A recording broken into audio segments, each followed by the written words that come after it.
Hi designers, and welcome back to another video. In today's video I will be showing you how you can export your videos with a transparent background. We don't have a transparent background export option in the tool yet, but in the near future we will have that function enabled.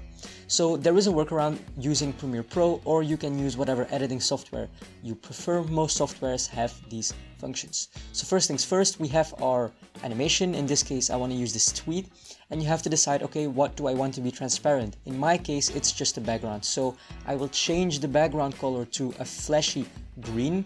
You can choose whatever color you want, but make sure it is flashy, and we use green by convention, but it can be whatever color, just be sure that it's flashy for a better effect. Once that is done, we can export our video, and once exported we can download the video. Now I will import this video into my Premiere Pro project, and I already uploaded a background in here so we can see the effect in action. So let's drag in the animation.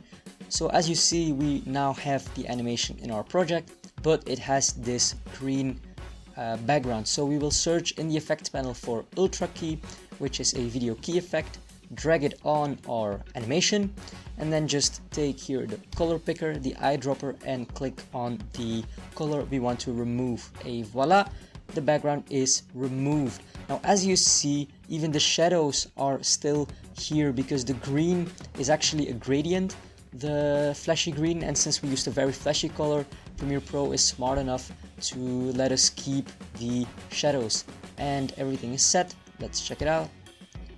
Yep. And now we have a transparent background. I hope that helped. In the near future we will have a native transparent background export. Be sure to check out jitter.video to try this yourself, and see you in the next one.